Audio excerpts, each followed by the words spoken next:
Et bonjour à tous et bienvenue pour cette nouvelle vidéo test de Donkey Kong Country 3 ou Dixie Kong's Double Trouble, le troisième volet de la série. Et est-ce qu'il est aussi bien? Nous allons le voir ça tout de suite. Cette fois, fin du jeu à 103%. Bon, rien d'intéressant au niveau des langues, stéréo, etc. Bon, on démarre direct. Alors, Donkey Kong Country 3. Que nous vaut ce petit jeu? Déjà, on démarre ici sur une map. Et une map géniale. Donc, on va voir Funky en fait, parce que Funky cette fois ne nous sert plus à nous regarder. Aujourd'hui, je le lande. Voilà, et maintenant il est devenu. Il nous prépare des. Il nous fait des petits bateaux. Alors, je pense celui-là parce que c'est celui qui est le plus accessible, on va dire. Et donc là, voilà. Et là, on peut aller où on veut. Alors attention, quand vous commencerez le jeu, vous serez limité à la map. Par exemple, quand vous commencerez le jeu, vous pourrez être qu'ici, vous voyez. Vous ne pourrez pas être ailleurs. Parce que vous voyez, il y a ces rochers qui vous bloqueront. Mais au fur et à mesure que vous finissez les niveaux, vous pourrez aller plus loin à chaque fois dans la map. Et vous êtes complètement libre. Et ça, c'est génial. Que dire d'autre? Voilà. Donc voilà. Donc évidemment, je peux aussi aller ici. Voilà. On peut aller vraiment de partout. C'est un truc de fou. Voilà. Donc la map, ça fait un peu penser à Mario Land 2. Bon, Mario Land 2, il y avait un peu plus de liberté, je crois. Quoique non, il y avait à peu près pareil, je crois. C'était à peu près pareil. Sauf que là, il y a un système de progression, contrairement à Super Mario Land 2. On pouvait aller où on voulait. Là, non, vous serez obligé de faire les mondes dans l'ordre, dans ce jeu. Mais voilà. Donc, on va commencer avec le premier monde. Donc, voilà, le lac. Alors, c'est pareil pour la map. Bon, du coup, c'est comme dans Super Mario Land 2. Hein. On arrive dans le monde et là, c'est beaucoup plus linéaire. Vous voyez, sauf par contre, quand on est dans l'eau. Dans l'eau, vous avancez comme vous voulez. Et vous pouvez trouver des petits secrets parfois quand vous êtes comme ça dans l'eau. Donc, à vous des fois de trouver des secrets. En personnage, on a Winky Kong qui est toujours là, qui nous permet toujours de sauvegarder. Funky, je vous en ai parlé. Il y a qui Cranky, il y a toujours Swanky, mais qui fait faire des mini-jeux. Et en fait, il faut toujours battre Cranky à la course. Et il y a des nouveaux personnages, c'est les ours, qui servent parfois d'échange. Ils demandent des échanges, ou alors... Voilà, soit c'est des échanges, ou alors des fois ils vont te donner des indices, enfin ça dépend. Donc ça c'est une nouveauté qui est assez sympa d'ailleurs. Parce que du coup, on n'agit pas que dans les niveaux, on agit dans la map. Mais ça je vous en parlerai plus tard. Donc on va commencer le premier niveau. Parce que c'est quand même le cœur de ce jeu. Le gameplay, qu'est-ce qu'il donne? Alors, donc cette fois on ne contrôle ni Diddy Kong ni Donkey Kong. On contrôle Dixie et Kiddy Kong. Alors, bon. J'ai un peu du mal avec Kiddy Kong. Je trouve que c'est pas un perso important. J'ai du mal à le considérer comme un perso important. J'ai un peu du mal en fait à savoir ce qu'il fout là, vous voyez. Autant Dixie, j'adore Dixie. Je pense que dans l'univers Donkey Kong, c'est mon perso préféré. Donc Dixie, je veux bien. Et puis... Moi, elle a une utilité, mais et puis elle a un charisme, vous voyez. Donkey Kong, Diddy Kong et Dixie Kong ont plutôt une caractéristique, alors que là, bon, Kiddy Kong c'est expliqué dans le jeu que c'est un bébé, hein, mais c'est un bébé Kong, mais même quand même, quoi. Alors, on a toujours les fameux tonneaux bonus qui reviennent du 2 pour amasser les pièces bonus. Ça change pas. Par contre, pour récupérer les pièces DK, parce que oui, les pièces DK sont toujours dispo, mais elles sont sur ces agents d'ennemis. Alors là, il n'y a rien parce que je l'ai déjà récupéré. Mais en gros, ici, il y a une pièce DK. Et là, vous vous dites, mais comment la récupérer? Parce que là, je me mets dessus et je ne peux pas la choper. Ce qu'il faut faire, c'est toujours prendre un baril. Hop. Sauter, hop. Faire ricocher en fait. Il faut faire ricocher le tonneau. En fer, hein, parce que les tonneaux en bois ça ne marche pas. Et voilà. Et là il... Pardon. Et là il tombe. Et il va faire tomber la pièce des cas derrière lui. Voilà. On retrouve toujours les Kremlings. L'histoire toujours qui roule, cette fois qui a enlevé Donkey et Didi. Fallait bien justifier leur absence. Les lettres Kong sont toujours là. Ah, les montures. Alors. Excuse-moi.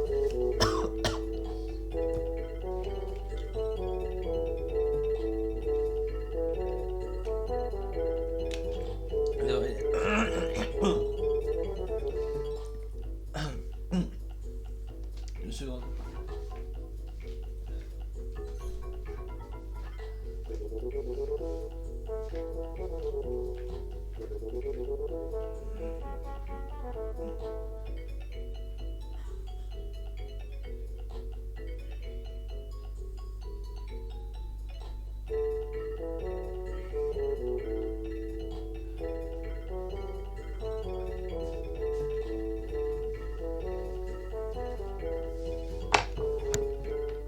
Non, je suis désolé, j'étais à moitié en train de m'étouffer.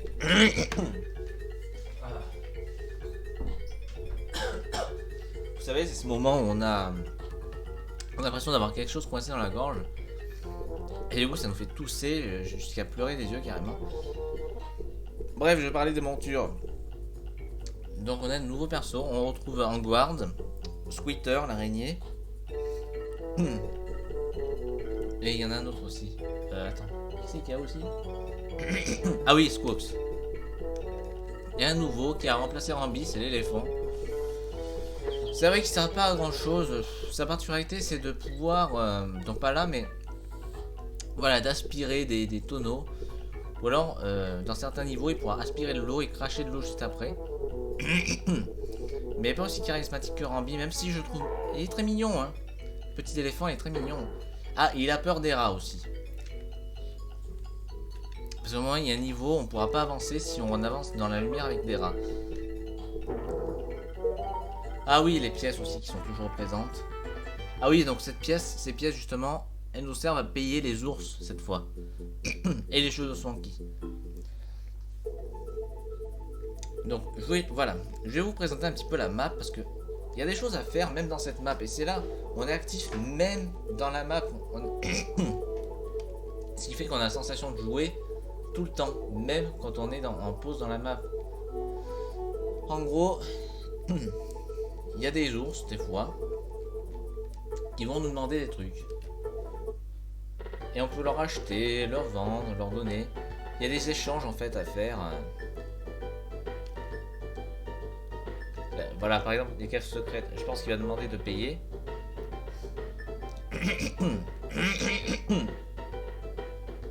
Merde, je voulais pas faire ça. Bon. De toute façon, je ne sauvegarderai pas. Et ensuite, on a aussi des grottes cachées. Donc, il faudra bien observer la map. Parce que vous pouvez avoir des grottes cachées. Parce que là, vous les voyez, elles sont ouvertes. Mais quand vous commencez le jeu, les grottes sont fermées. Donc, il faut les trouver.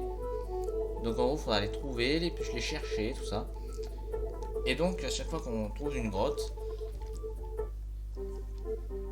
on est une sorte de jeu de Super Simon. Bon, là, ça va pas se faire parce que j'ai déjà chopé l'oiseau. Mais en gros, on est une sorte de Super Simon où il va falloir mémoriser des notes.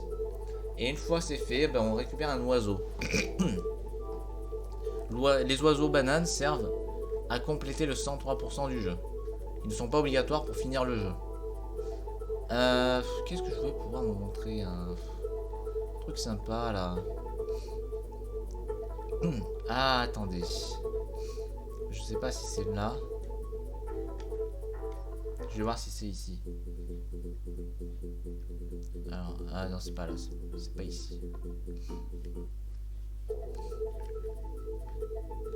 Voilà, les musiques Bah les musiques, je les trouve pas aussi bonnes que dans le 1 et le 2, mais elles sont très bonnes quand même.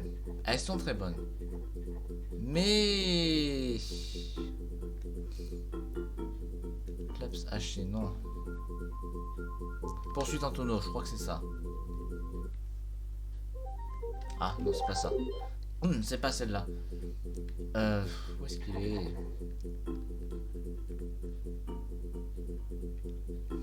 Je me suis déjà perdu. Ah, peut-être traverser fuselé, il y en a une comme ça.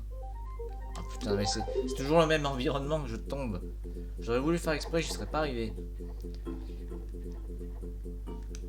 Bah, c'est pas là. Non, je veux pas aller à la cabane.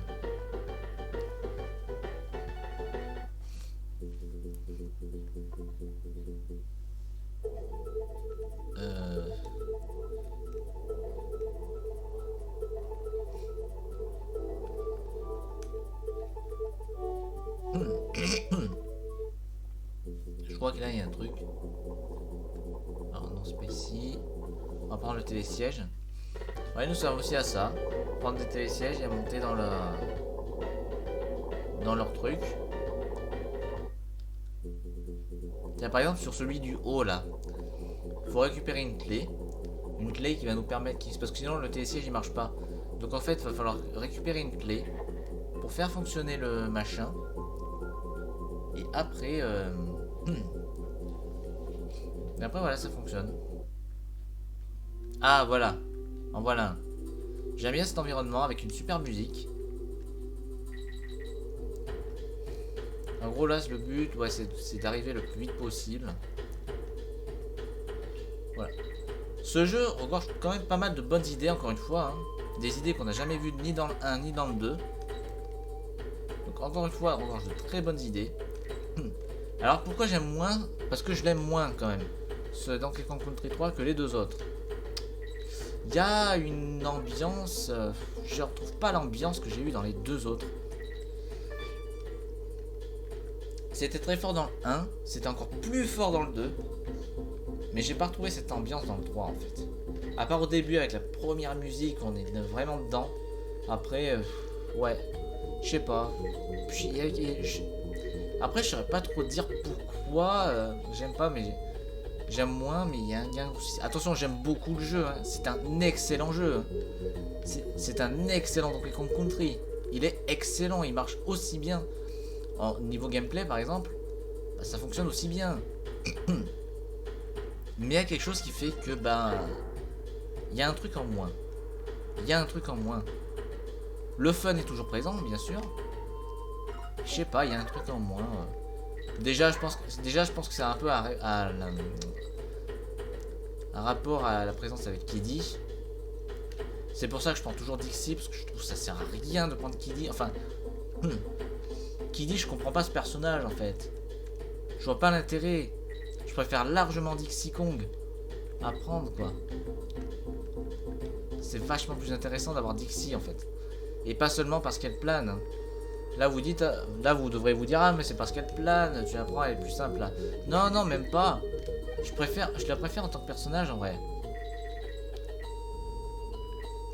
Dixie Kong au moins elle a un caractère.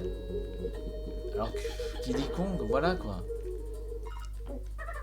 Ah oui, il y a cet oiseau aussi, c'est nouveau ça. C'est un oiseau qui récupère des items. Et souvent, quand on arrive à l'amener jusqu'à la fin, on a un bonus.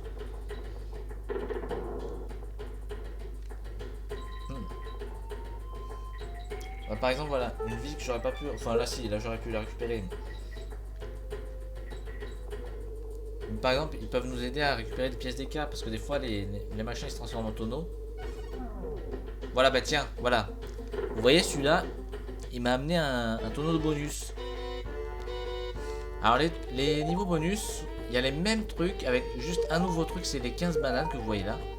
Et en gros, c'est pas 15 bananes qui sont un peu partout comme les étoiles à récupérer par exemple. Là en fait, c'est une banane par banane. C'est-à-dire qu'il faut les trouver. Alors, si vous en ratez une, paniquez pas parce que je trouve que les temps sont larges.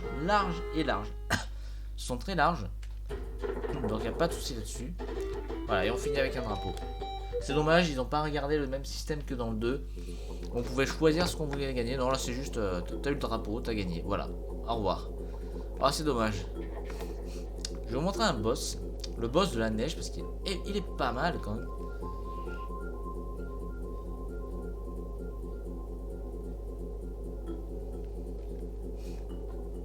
Le boss de la neige, en fait, il est innovant, vous allez voir. Et on s'arrêtera là. Donc voilà, vous avez pourquoi je... Voilà, je vous ai dit un peu ce que je pensais du jeu. C'est un très très bon jeu. Ah oui, les boss du coup. Est-ce qu'ils sont bien? Alors, les boss par contre, ils sont excellents. Même parfois très prise de tête. Bien plus que dans le 2. Putain, ça commence déjà. Donc là, par exemple, le but, voilà. On a une phase en 3D quoi. C'était fou. Bon, on est en fin de vie de la Super NES. Je crois que d'ailleurs c'est le dernier jeu que je vais tester sur cette console d'ailleurs. Parce qu'après on va passer à... Enfin, le dernier jeu Mario que je teste sur cette console, je crois que c'est lui. Après, ce sera fini, on arrive à l'ère Nintendo 64. D'ailleurs, gros clin d'œil à la Nintendo 64 dans le jeu. Parfois quand on va sauvegarder chez Wilinky, on entend la musique du château de Peach de Mario 64. C'est excellent.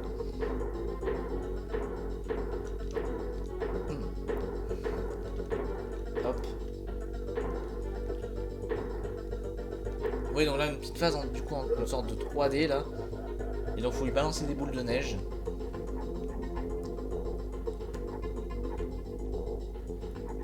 Et c'est excellent. Voilà, les boss sont innovants. Les boss sont hyper innovants et c'est génial. On va essayer de le battre, tiens, si j'y arrive. Sinon, si je perds, bah, on s'arrête là. Alors là, je me souviens, il fait ça. Ensuite, il faut remettre au milieu. Ensuite, il faut se faire ici. Hop. J'ai oublié celui-là. Ah bah, je crois que je l'ai battu. Et ben voilà, je l'ai battu. Bah, génial. Tiens, et on gagne une pièce à la place de la pièce bonus. Bon, ben, j'ai réussi à battre le boss sans save tête. Je sais pas comment j'ai fait. Au moins, je l'ai battu. Je suis content. Bon, ben, je vous dis à la prochaine et salut.